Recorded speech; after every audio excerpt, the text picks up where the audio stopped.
ফাতেমা ইসলাম হীরা এই আইডি থেকে আপনি লিখেছেন, বাবা মা, ভাই বোন বা অন্য কেউ মৃত্যুর সময় যদি মেয়েদের পিরিয়ড চলে তাহলে কি তাদেরকে শেষ সময় ধরতে পারবে না? না, এরকম কোনো কথা নেই। পিরিয়ড অবস্থাতে কাউকে স্পর্শ করা যাবে না, বিশেষ করে মৃত মানুষকে স্পর্শ করা যাবে না, এরকম কোনো কথা নেই। কেউ যদি তার বাবা, তার ভাই মৃত্যুর পর তাকে স্পর্শ করতে চান বা নাড়াচাড়া করতে হয়, তো সেক্ষেত্রে এই নাড়াচাড়া করাটা কোনো নাজায়েজ বিষয় না মাসিক অবস্থায়। এর কারণে হারাম হবে না আপনি নাড়াচাড়া করলে বা ধরলে। তবে নিছক আবেগের বশে আমরা অনেকে ধরি অথবা প্রয়োজনে ধরি, সেটা তো ডেফিনেটলি জায়েজ আছে, সেটা সর্বাবস্থায় জায়েজ আছে। তবে গায়রে মাহরাম যদি হয় তাহলে অবশ্যই সেটি করবে না। কোনো গায়রে মাহরাম নারী গায়রে মাহরাম পুরুষকে স্পর্শ করবে না। এফ এ হাসান চৌধুরী লিখেছেন, আমি প্রাইমারি পর্যায়ের কয়েকটি ছাত্রকে প্রাইভেট পড়াই। তাদেরকে আমি পর্যাপ্ত পরিমাণ সময় দিয়ে থাকি।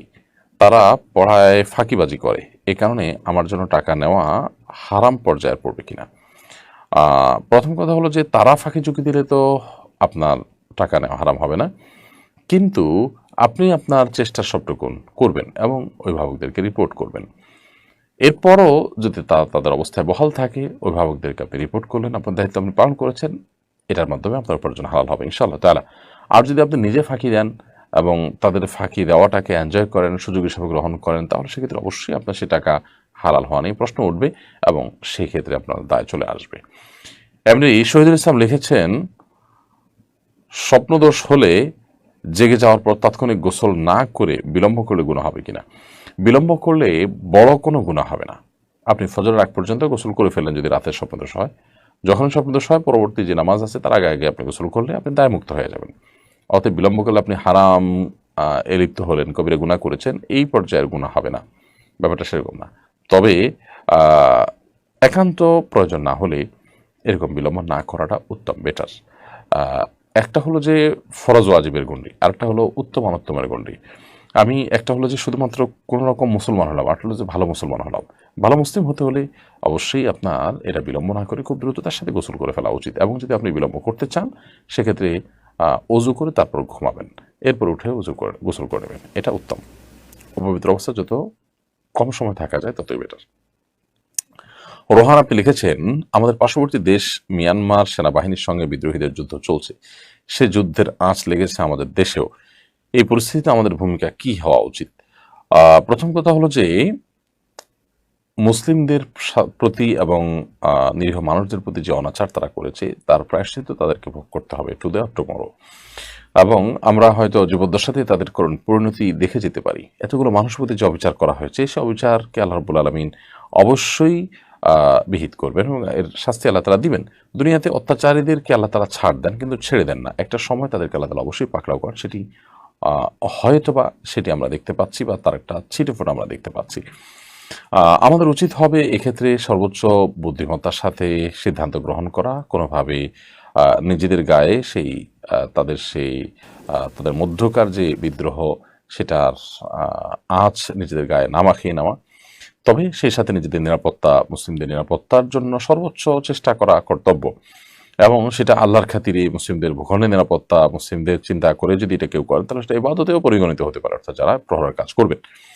তবে পুরো বিষয়টা নিয়ে যারা সংশ্লিষ্ট মহল আছেন, রাজনৈতিক বোদ্ধা মহল আছেন, তারা করণীয় ঠিক করতে পারবেন আরও ডিপলি চিন্তা করে, কারণ সুবিধা অসুবিধাগুলো এবং নানান পরিকল্পনা এবং প্ল্যান সেগুলো অনেক ভালো তারা জানেন। এই বিষয়ে যেহেতু আমি খুব অভিজ্ঞ কোনো মানুষ নই বা এই বিষয়ে আমার জানাশোনা থাকার কথা নয়, বিধায় এ বিষয়ে আমি খুব বেশি মন্তব্য করতে চাচ্ছি। আমি শুধু এটুকুই বলবো যে মুসলিম ভূখণ্ড রক্ষার জন্য, মুসলমানদের নিরাপত্তার জন্য কেউ যদি পাহাড়দারি কাজ করে সেটাকে ইসলাম ইবাদত হিসেবে পরিগণিত করেছে, বিধায় সেই চেষ্টাটা সর্বোচ্চ আমাদের বিজিবির জওয়ানদের করা উচিত ওই মানসিকতা থেকে যদি তারা করেন।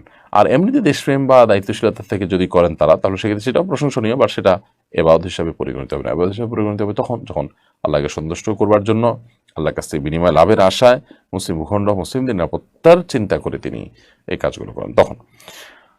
মাহমুদা সুলতানাস মিশু আপনি লিখেছেন, আমাদের মনে কেউ কষ্ট দিলে অন্য কারোর সাথে শেয়ার করি, এটা কি গীবত হিসেবে গণ্য হবে?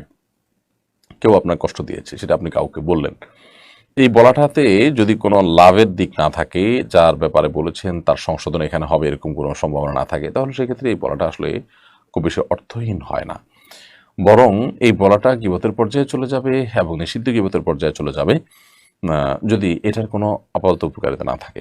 আপনি যদি বলেন যে হালকা হতে চান, তাহলে হালকা হতে হলে তো কারণ নাম বলা দরকার নেই, আপনি পুরো ঘটনাটা বললেই হয় এবং আল্লাহ তাআলার কাছে আপনি বলতে পারেন। যে অন্যায় করেছে প্রত্যেকের নাম ধরে ধরে আপনি আল্লাহর কাছে অভিযোগ দায়ের করতে পারেন। আল্লাহকে বলতে পারেন যে আল্লাহ আপনি আমার মনকে প্রশান্ত করে দেন। মানুষের কাছে বলে মানুষ খুব বেশি প্রশান্তি লাভ করে তা কিন্তু না, বরং অনেক ক্ষেত্রে মানুষ আরও অস্থিরতার দিকে চলে যায় এবং পরেশানির দিকে চলে যায়, ডিপ্রেসড হয়ে যায়। তো খোলাসা কথা হলো, কেউ আপনাকে আঘাত করেছে, কষ্ট দিয়েছে, এটা অন্যদেরকে যদি আপনি শেয়ার করেন, তাতে যদি তার সংশোধন হবে এরকম কোনো সম্ভাবনা না থাকে, জাস্ট আপনি হালকা হওয়ার জন্য বললেন, তো সেটাও গীবতের মধ্যে পড়বে এবং নিষিদ্ধতার আওতায় পড়বে। নূর হোসেন লিখেছেন, আমি একজন ড্রাইভার, আমি রেন্টে কারে গাড়ি চালাই। রাস্তায় বিরতিতে যেসব রেস্টুরেন্টে বিরতি দিয়ে ওইসব হোটেল মালিক আমাদেরকে কমিশন দেয়, এই কমিশনটা নেওয়া হালাল হবে কিনা?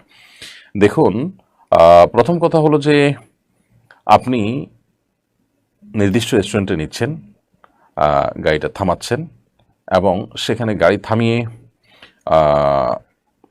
যাত্রীদেরকে সেখানে খাওয়াচ্ছেন।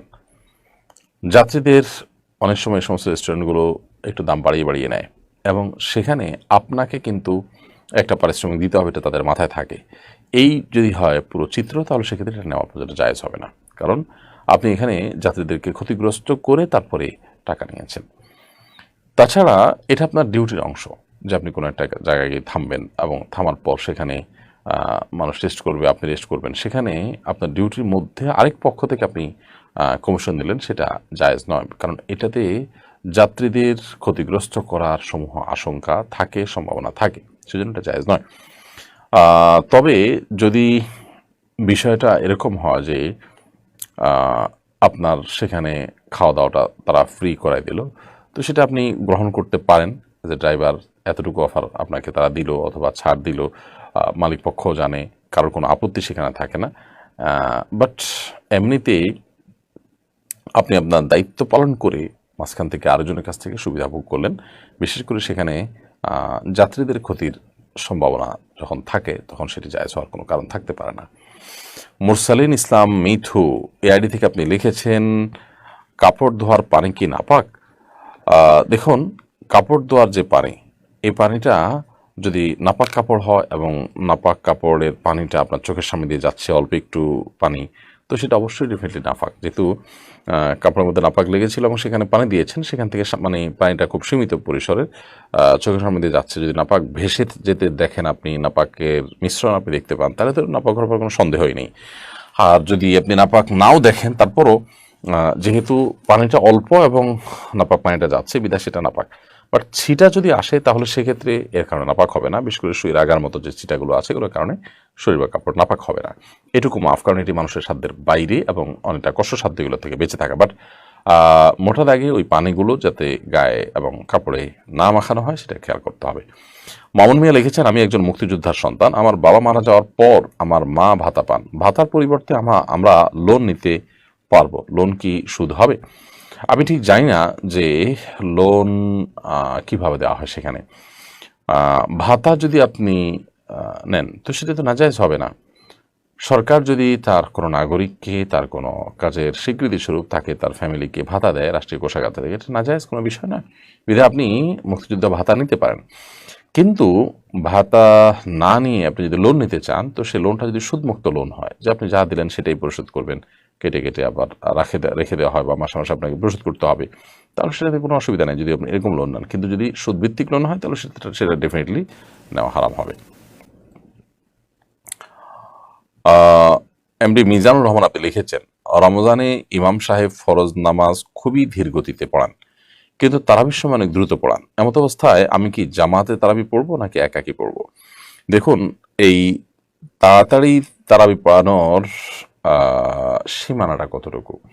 যদি তাড়াতাড়ি বলতে আপনি এত তাড়াতাড়ি পড়ানোর কথা বলেন যে কিছু বোঝা যায় না, অর্থ বিকৃত হওয়ার সম্ভাবনা থাকে, তাহলে সেক্ষেত্রে ডেফিনেটলি আপনি এটা অ্যাভয়েড করবেন, ওই জামাতে পড়বেন না, অন্য কোনো জামাতে পড়বেন। একাকি না পড়ে উত্তম হয় অন্য কোনো জামাতে একটু দূরে গিয়ে হলেও পড়বেন। আর যদি সেরকম সুযোগ না থাকে তো নিজেরা জামাত করবেন বা একাকি পড়বেন। কিন্তু একটু গতিতে পড়া হচ্ছে, বাট সেটার কারণে বুঝতে অসুবিধা হচ্ছে তা না, বা অর্থ বিকৃত হচ্ছে সেটাও না, একটু গতিতে হচ্ছে, এই অজুহাতে আপনি একা একা পড়বেন জামাত ত্যাগ করে, সেটা করা উচিত না। যদিও তারাবির জামাতটা 5 ওয়াক্ত জামাতের মধ্যে এরকম গুরুত্বপূর্ণ না। তারাবির জামাতটা যদি কেউ মিস করে, তার 5 ওয়াক্ত নামাজের জামাত মিস করলে যেরকম সে গুনাহগার হবে এবং নবী সাল্লাল্লাহু আলাইহি ওয়াসাল্লামের সতর্কবাণী রয়েছে, এক্ষেত্রে সেটা কিন্তু ওরকম না। বিধায় আপনি যদি স্যাটিসফ্যাকশন লেভেলের না থাকে আপনি এটা করতে পারেন, একা একা পড়তে পারেন। কিন্তু অনেক সময় শয়তান আমাদেরকে ধোঁকার মধ্যে ফেলে দেয়। সামান্য একটু স্পিড হচ্ছে, এটা কারণ হয়তো কোয়ালিটিতে একটু কমতি হয়েছে, কিন্তু আপনি যখন একাকী পড়বেন তখন তো আপনি পুরো খতম থেকে বঞ্চিত হবেন, আপনি অনেক কিছু থেকে বঞ্চিত হবেন। বিধায় পুরো পরিস্থিতিটাকে দেখে তারপরে ডিসিশন নিতে হবে। এমনি মিজানুর রহমান লিখেছেন, রমজানে ইমাম সাহেব ফরজ নামাজ খুবই, সরি আবার প্রশ্ন তো দিয়েছি, জোনাকি এআইডি থেকে আপনি লিখেছেন 7ই ফেব্রুয়ারি কোনো মুসলিম মারা গেলে 8ই ফেব্রুয়ারি দাফন, 9 ফেব্রুয়ারি মেজবান করা কি জায়েজ হবে নাকি হারাম হবে? মানুষ মারা যাওয়ার পর যত দ্রুততার সাথে সম্ভব তাকে দাফন করা উচিত। যেদিন মারা গেছে তার মারা যাওয়ার সময় যত অল্প সময়ের মধ্যে সম্ভব তাকে দাফন করা উচিত। সেখানে একদিন পরে যদি দাফন করা হয় কোনো যৌক্তিক কারণ না থাকলে এটা এরকম করাটা উচিত না। বিশেষ করে অমুক আসবে তমুক আসবে, একদম ফার্স্ট ব্লাডের লোক ছাড়া অন্যদের জন্য এরকম লেট করানো উচিত না। নবী সাল্লাল্লাহু আলাইহি সাল্লাম বলেছেন, আসরাউ বিল জানাজা, তোমরা জানাজা খুব দ্রুততার সাথে করো, লাশ দাফন জানাজা এগুলোতে বিলম্ব করা উচিত নয়, সেটা করা উচিত আমাদের। আর মানুষের মৃত্যুর পর, দাফনের পর তথাকথিত মেজবান ইত্যাদি নামে যে আপনার খাবার অনুষ্ঠানের প্রচলন আমাদের দেশে আছে, এটি কোরআন এবং হাদিসের আলোকে প্রমাণিত না, বরং এটি হিন্দুদের যে শ্রাদ্ধ আছে সেটার একটা ফটোকপি মাত্র। তারা শ্রাদ্ধের মাধ্যমে যে কাজটা করে থাকি ওইটাই আমরা একই সমাজে বসবাসের কারণে আমাদের মধ্যে চলে আসছে। বিধায় সে বিষয়ে আমাদের সতর্ক থাকতে হবে এবং এগুলোকে অ্যাভয়েড করতে হবে। এমনি টিপু আপনি লিখেছেন, আগদ না পড়িয়ে শুধু কাবিন করে রাখলে কি বিয়ে কমপ্লিট হবে? আগদ পড়াননি, কাবিন করেছেন, তো সেখানে কাবিনের মধ্যে কি আছে? যদি সেখানে লেখা থাকে যে আমি প্রস্তাব করলাম, আবার অপরপক্ষে লেখা থাকে আমি কবুল করলাম, এরপর দুজন স্বাক্ষর করে থাকেন, তাহলে বিয়ে হয়ে যাবে। আর যদি সেখানে শুধুমাত্র স্বামীর ঘরে স্বামীর নাম, স্ত্রীর ঘরে স্ত্রীর নাম লেখা থাকে আর ওখানে স্বাক্ষর করে, তাহলে বিয়ে হবে না। অর্থাৎ এই কাবিনে কোনো ভ্যালু নেই, সেক্ষেত্রে বিয়েটা নতুন করে পড়াতে হবে। কাবিনের মধ্যে যদি এক পক্ষের প্রস্তাবের কথা উল্লেখ থাকে স্পষ্ট, অন্য পক্ষ সেটা গ্রহণ করার কথা উল্লেখ থাকে, দেন সেখানে লেখালেখি হয়ে যায়, মুখ উচ্চারণ না করলেও বিয়ে হয়ে যাবে। বাট সেরকম লেখা না থাকলে শুধুমাত্র স্বামীর ঘরে স্বামী, স্ত্রীর ঘরে স্ত্রী, সাক্ষীর ঘরে সাক্ষী থাকলো আর সবাই স্বাক্ষর করলো, এটাতে কিন্তু বিয়ে হবে না। বিধায় সেক্ষেত্রে আগদ হওয়া জরুরি। তো আগদ হওয়াটা সুন্নাহ, আগদ হবে এরপরে কাবিন হবে।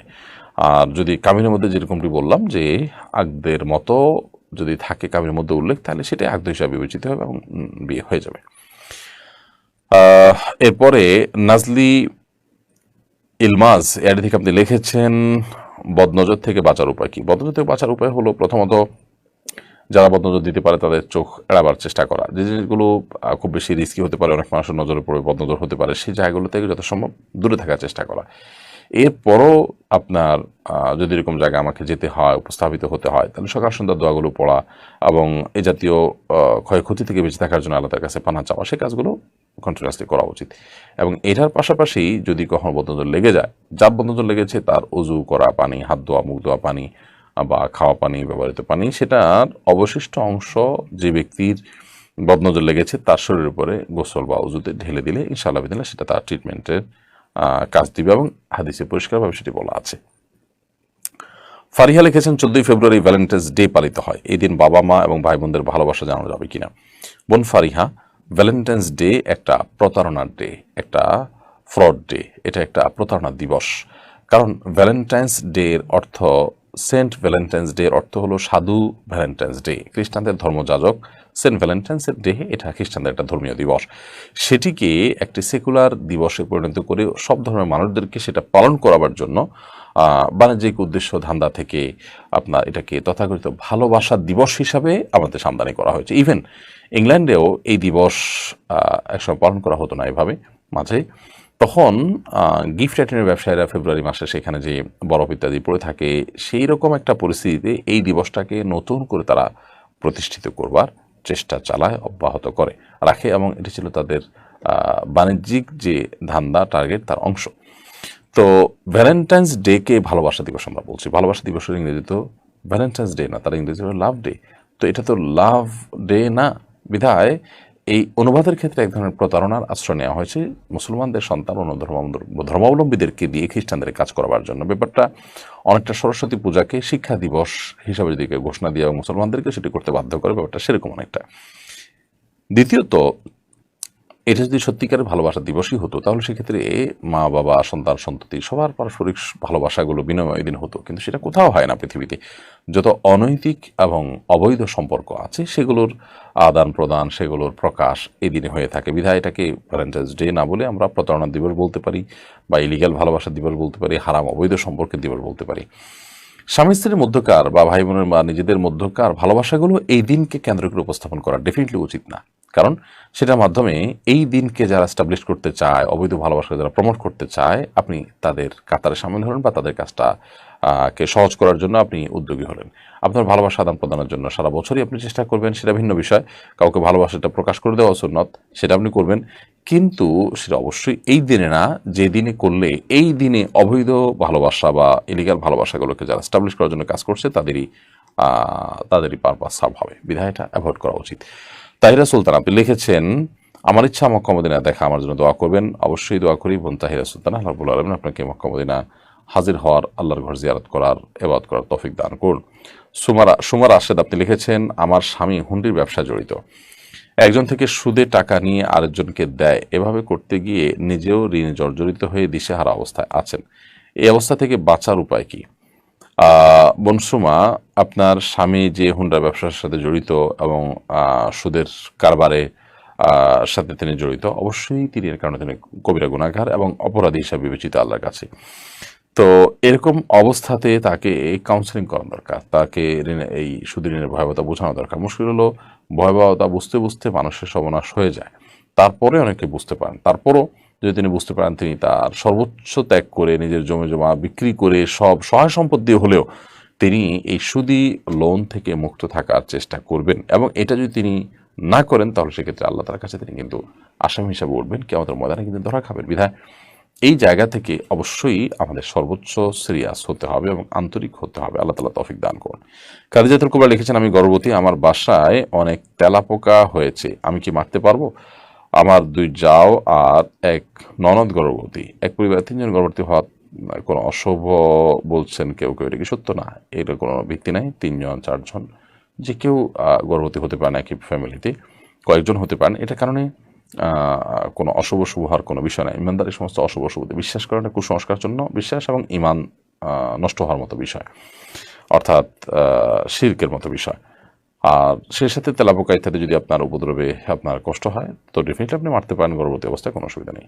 আপনি রুহুল আমিন লিখেছেন, ফরজ নামাজের সেজদার আয়াত পড়লে তাৎক্ষণিকভাবে কি সেজদা দিতে হবে নাকি পরে দিলে হবে?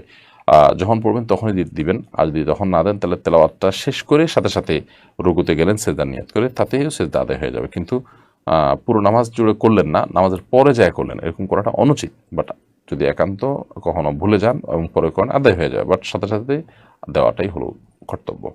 শামসুন নাহার পান্না লিখেছেন, নামাজে রুকুর সময় দৃষ্টি কোথায় রাখতে হবে? আমরা যখন রুকুতে থাকবো তখন দৃষ্টিতে থাকবে সিজদার জায়গাতে। অনেক ওলামা কেরাম বলেছেন 2 পায়ের মধ্যবর্তী মাঝখানের জায়গাটাতে।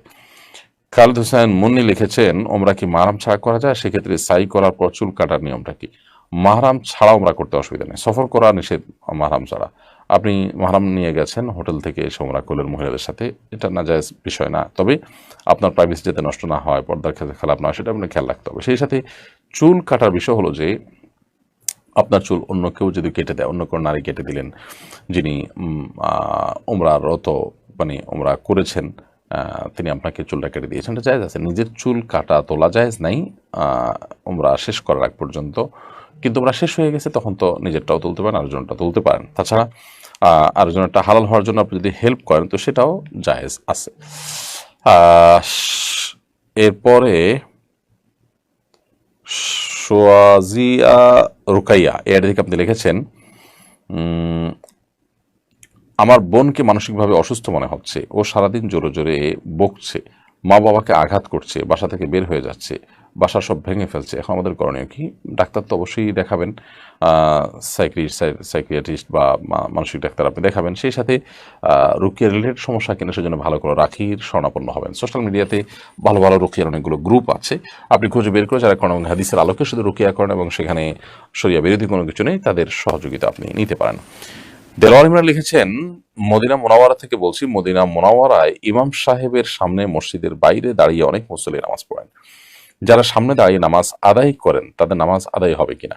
ইমাম সাহেবের বরাবর সামনে গিয়ে নামাজ পড়লে তো নামাজ ডেফিনেটলি আদায় হবে না। তবে অনেক ওলামা ইকরামের মতে ইমাম সাহেবের বিশেষ করে কাবাতে যেটি হয়ে থাকে যে চারপাশে, এবার মদিনাতেও যে ইমাম সাহেবের সরাসরি সামনে না, কিন্তু কাতারা যখন অনেক বড় হয় তখন অন্যান্য প্রান্ত থেকে একটু এগিয়ে গেছেন, সেটাকে নাজায়েজ বলেন না। মক্কাতে বিশেষ করে যেটি হয় যে আগে তো এক সময় একেবারে কাবার কাছাকাছি ইমাম সাহেবরা গিয়ে সালাত আদায় করতেন, ইমামতি করতেন। এখন তারা দূরে দাঁড়ান, তারা যেখানে দাঁড়ান ওই দাঁড়ানোর বরাবর কাবা পর্যন্ত ওই জায়গাটা খালি রাখা হয়। তার আশপাশ থেকে যারা আছেন তারা জামাত করতে করতে সামনের দিকে যান। তো এইভাবে যাওয়াটাকে অনেক ওলামা একরাম জায়েজ বলেছেন। যদিও এই জায়গায়ও না দাঁড়িয়ে পেছনে দাঁড়াতে পারলে ভালো ইখতিলাফের ঊর্ধ্বে ওঠা যায়। এরপর প্রশ্ন করেছেন মাওলানা কারি শফিকুল ইসলাম। আপনি লিখেছেন, আমার এক ভাই এখন প্রবাসী, সেখানে খ্রিস্টান মেয়েকে মুসলমান বানিয়ে বিবাহ করেন। বিবাহের পর থেকে এখনো পর্যন্ত স্ত্রী অনৈতিক অনইসলামিক কাজ, এমনকি জেনাও করে। ছেলে ও মেয়ে 3 জন হয়ে গেছে। আমার ভাইয়ের করণীয় কি? স্ত্রীর মধ্যে যদি কোনো পরিবর্তনের আশা না করেন এবং আশঙ্কা করেন যে তিনি এরকমই থাকবেন বা আরও খারাপ হতে পারে, তাহলে সেক্ষেত্রে ডেফিনেটলি তিনি তাকে ত্যাগ করার রাইট তার আছে। আর যদি তিনি বিশেষ করে সন্তানদের চিন্তা করে এই ত্যাগটা করেন বা বিচ্ছেদের উদ্যোগ নেন, তো সেটা তার জন্য বরং বেটার হবে। বাট ওই ভদ্রমহিলা যদি নিজেকে মুসলিম দাবি করেন এবং ইমান তার ঠিকই থাকে, বাট তার কর্ম খারাপ থাকে, অর্থাৎ গুনাহে লিপ্ত থাকেন, তাহলে তাদের বৈবাহিক সম্পর্ক নষ্ট হয়ে যাবে না। তারা চাইলে সম্পর্ক রক্ষা করতে পারেন, বিশেষ করে তাকে রেখে সংশোধন করা যাবে, সে আশা থেকে যদি রাখতে চান জায়েজ আছে। আয়েশা সিদ্দিকা লিখেছেন, আমি টিউশনি করি, ছেলে মেয়েদের বন্ধুত্ব হওয়ার বিষয়টা পড়াতে হয়। যেখানে ইসলামের ছেলে মেয়েদের বন্ধুত্বের বিষয়টি কঠোরভাবে নিষেধ করেছে, সেখানে মুসলিম প্রধান দেশ হওয়ার পরও ছোট ছোট ছেলে মেয়েদের এসব বিষয়ে কেন শিক্ষার নামে শেখাতে হচ্ছে? দেখুন, প্রথম কথা হলো যে দেশের যে ভয়াবহ পরিস্থিতি, সেটা আমরা সবাই কম বেশি দেখতে পাচ্ছি যে ধর্মীয় শিক্ষা, ধর্মীয় চর্চা এর শিক্ষা প্রতিষ্ঠানগুলো থেকে ইন্টেনশনালি পরিকল্পনা করে বাদ দেওয়া হচ্ছে। বিশেষ করে বাইরে বিভিন্ন এনজিওদের প্ল্যান পরিকল্পনা আছে, সেগুলোর বাস্তবে আমরা দেখতে পাচ্ছি খুব বাজেভাবে। তো সেখানে স্বাস্থ্য বিজ্ঞানের নামে বিভিন্ন নামে ছেলে মেয়েদের অবৈধ সম্পর্ক, বিবাহ পূর্বিত সম্পর্ক করতে নানাভাবে উদ্বুদ্ধ করা হচ্ছে। বিধায় এই বিষয়গুলোতে আমাদের দায়িত্বশীলতার পরিচয় দিতে হবে। আমাদের সন্তানরা যাতে বিপদগামী না হয়, প্রয়োজনে শিক্ষা প্রতিষ্ঠানে আমাকে সেভাবে চুজ করতে হবে এবং তাদেরকে এই অন্যায়ের পথ থেকে সরিয়ে আনার জন্য আমাদের সর্বাত্মক চেষ্টা অব্যাহত রাখতে হবে। যদি আমরা সেই চেষ্টাগুলো করতে থাকি,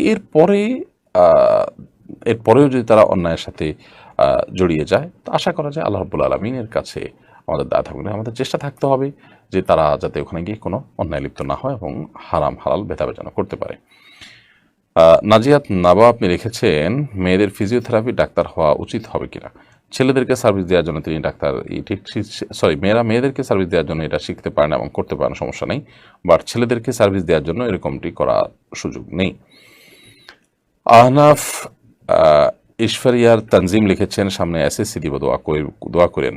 অবশ্যই দোয়া করি। আমাদের অনেক বন্ধু, অনেক ছোট ভাই ব্রাদার, অনেক সন্তানতুল্য পরীক্ষার্থী আছেন যারা এসএসসি অথবা দাখিল পরীক্ষা দিবেন। আমরা দোয়া করি আল্লাহ তাআলা তাদেরকে সততার সাথে, নীতি এবং আদর্শের সাথে, নিষ্ঠার সাথে পরীক্ষা দেওয়ার তৌফিক দান করুন এবং তাদের পরীক্ষাকে আল্লাহ তাআলা সহজ করুন, দুনিয়া আখিরাতের সব পরীক্ষাকে আল্লাহ তাআলা সহজ করুন। রাইসা আহমেদ সারা লিখেছেন, আমার নানিকে আমার মামা ও আম্মু কেউ ভরণ পোষণ দেন না, কোনো খোঁজ খবরও নেন না। এমত অবস্থায় আমি নানির ভরণ পোষণ দিয়ে নানির জমি নিতে পারবো? অবশ্যই আপনি তার ভরণ পোষণ দিয়ে তার জমি নিতে পারেন, বরং তার জমি আপনি দাম ধরে কিনে নেবেন। ওইরকম শুধু ভরণ পোষণ দিয়ে 10 টাকার ভরণ পোষণ দিয়ে 15 টাকার জমি নিয়ে এলেন, এটা তো করা অবশ্যই জায়েজ হবে না। ন্যায্য মূল্য দিয়ে নিয়ে আপনি তার সার্ভিস দিলেন, সেটা আপনি করতে পারেন। আর যদি নানি আপনার মায়ের মা হিসাবে আপনার রক্ত সম্পর্ক আত্মীয়, তার প্রতি আপনি দায়িত্বশীলতার জায়গা থেকে এটি করেন, সেটা হবে আরও ভালো।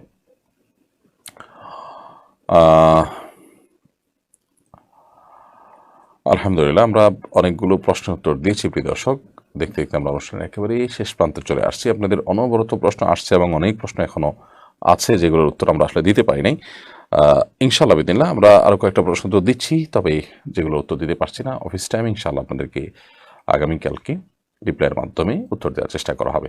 আশিক মন্ডল লিখেছেন, অজু অবস্থায় যদি কোনো তরল নাপাক পেশাব হাতে পায়ে লেগে যায় এবং যদি শুকিয়ে যায়, ওই হাত কাপড়ে লাগলে কি কাপড় নাপাক হয়ে যাবে? প্রথম কথা হলো, শুকিয়ে গেলে ওইটা কাপড় লাগলে কাপড় নাপাক হবে না। দ্বিতীয় কথা হলো যে যদি শুয়ের আগার পরিমাণ, আগায় যে পরিমাণ পানি থাকে ওই পরিমাণ পেশাব লেগে থাকে, তার কারণে নাপাক হবে না। যদি বেশি লেগে থাকে তাহলে যে জায়গা আছে সেই জায়গাটা ধুয়ে ফেললেই হবে, ওজু আলাদা করতে হবে না। আর কাপড়ে লাগলে যদি শুকিয়ে যায় তারপরে কাপড় লাগলে কাপড় নাপাক হবে না। যদি শুকিয়ে না যায় কাপড়ে লাগে তাহলে কাপড় যে জায়গায় লাগছে ওই জায়গাটাকে ধুয়ে ফেললেই হবে, যদি পরিমাণে বেশি হয়। যদি পরিমাণ অল্প হয় কোনো অসুবিধা নেই। জামিল লিখেছেন, আপনার তারাবি বিষয়ক বইটার বিষয়বস্তু সম্পর্কে জানতে চাই। জামিল, আমরা তারাবির সার সংক্ষেপ নিয়ে একটা বই প্রস্তুত করেছি, আশা করছি সপ্তাহ থেকে 10 দিনের মধ্যে আপনাদের হাতে তুলে দিতে পারবো। এবং এই বইয়ের মূল উদ্দেশ্যই হলো যে এমনিতে আমরা বছর জুড়ে কোরআন থেকে অনেক দূরে থাকি, কোরআনের সাথে আমরা সময় কাটাতে পারি না। রমাদানে আমরা তারাবিতে কোরআন শুনি আলহামদুলিল্লাহ, এবং মা বোনরাও বাসা বাড়িতে রমাদানে কোরআন তেলাওয়াত করে থাকেন। প্রতিদিনের তারাবিতে যে পাড়াতে আমরা তেলাওয়াত করি ওই পাড়ার পুরো পাড়াতে কি আছে, কতগুলো আদেশ, কতগুলো নিষেধ, কতগুলো দৃষ্টান্ত, কতগুলো শিক্ষণীয় দিক, কতগুলো আপনার মর্যাদার বিষয়, কতগুলো দোয়া কি আছে, পুরো সামারিটাকে আমরা 4-5 পৃষ্ঠার মধ্যে নিয়ে আসার চেষ্টা করেছি বইয়ে।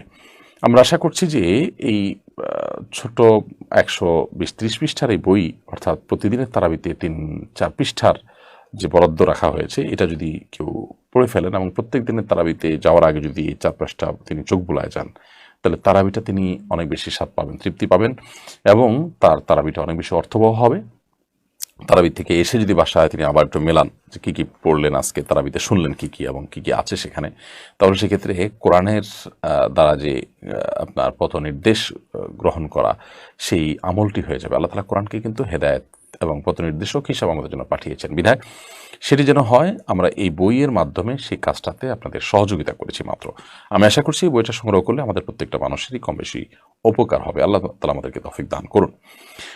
আফিয়া ফাহমিদা লিখেছেন, শাহাদাতের মৃত্যু যন্ত্রণা পিঁপড়ার কামড়ের সমান, কিন্তু মহানবী সাল্লাল্লাহু আলাইহি ওয়াসাল্লাম মৃত্যু যন্ত্রণা অনুভব করেছেন, এবারে যদি বলতেন। প্রথম কথা হলো যে অমুসলিম বা কাফিরের মৃত্যু যন্ত্রণা হবে অত্যন্ত ভয়াবহ। সূরা নাজিআতের শুরুর দিকে সেটির প্রতি ইঙ্গিত রয়েছে। তো ঈমানদারের যে মৃত্যু যন্ত্রণা সেটা এর তুলনায় কিছুই নয়। দ্বিতীয়ত হলো যে আপনার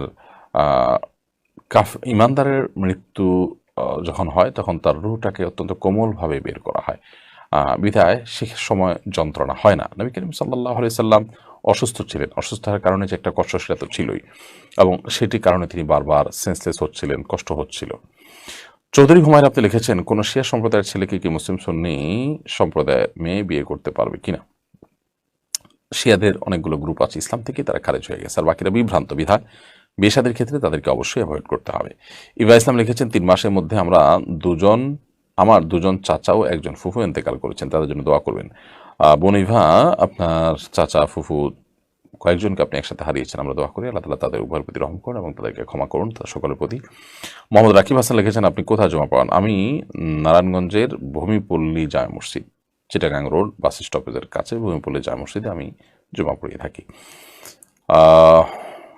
এরপরে সায়েন্টিফিক বয় আর ইয়ারি থেকে আপনি লিখেছেন, গোসল ফরজ হলে কি কবর জিয়ারত করা যাবে?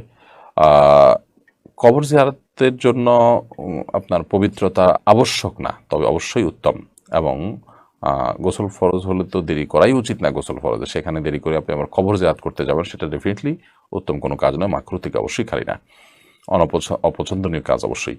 আয়েশা বিনতে হানিফ লিখেছেন, আমার আম্মু তার বাবা মায়ের পারিবারিক অবস্থানের চারদিকে বাউন্ডারি করতে চায়, কিন্তু আম্মু নিজের কোনো টাকা নেয়, আমার আব্বু কবর বাঁধাতে টাকা দিতে নারাজ। আম্মু কি সংসার খরচের টাকা বাঁচিয়ে সেখান থেকে কবর বাউন্ডারি করতে পারেন কিনা? এক নম্বর কথা হলো যে একটা নির্দিষ্ট কবর না, অনেকগুলো কবর আছে, তার সাইডে বাউন্ডারি দিলেন, এটা কোনো নিষিদ্ধ বিষয় না। এ বিষয়ে আপনার বাবাকে বোঝানো উচিত যদি এরকম হয় ব্যাপারটা। আর দ্বিতীয় কথা হলো যে আপনার বাবা যেখানে টাকা দিতে সম্মত নন, খরচের টাকা বাঁচিয়ে তার টাকা সেখানে খরচ করা জায়েজ হবে না। তাকে নিজস্ব কোনো টাকা দিলে সেখান থেকে তিনি করতে পারেন, যদি শরীয়তে নিষেধ না থাকে সেরকম কাজে ব্যয় করেন তিনি। মাহিন লিখেছেন, জামাতে সালাত আদায় করার সময় দুজন মুসল্লির মাঝে কতটুকু জায়গা থাকা উচিত? নবী সাল্লাল্লাহু আলাইহি সাল্লাম মিশে দাঁড়াতে বলেছেন, এবং আপনার অতিরিক্ত ফাঁকা থাকাটা দোষণীয়, তিনি ফাঁকা বন্ধ করতে নির্দেশ করেছেন সুদ্দুল ফুরাজ। যদিও ফোকাহে আহনাফ অবশ্য বলেছেন কিছুটা স্বাভাবিক যে ফাঁকা থাকে সেটুকু ফাঁকা থাকবে। নবী সাল্লাল্লাহু আলাইহি সাল্লামের হাদিসগুলো দিকে তাকালে আমরা দেখি তিনি বলেছেন তোমরা ফাঁকাগুলোকে বন্ধ করো, সেই জায়গা থেকে ফাঁকা বন্ধের জন্য সর্বোচ্চ চেষ্টা করা উচিত। এবং একান্ত গায়ে গায়ে লেখে থাকলে যদি কারোর মনোযোগের ব্যাঘাত সৃষ্টি হয়, ডিস্টার্ব ফিল করে, তাহলে সেটা হলো না। বাট দৃশ্যত কোনো ফাঁকা, আমাদের দেশে দেখা যায় অনেক সময় দুইজনের মাঝখানে আর একটা বেশ মানে একটা বাচ্চা ঢুকে যেতে পারে, এরকম একটা ফাঁকা থাকে। এরকম ফাঁকা থাকা অবশ্যই উচিত না এবং এটা বন্ধ করা দরকার।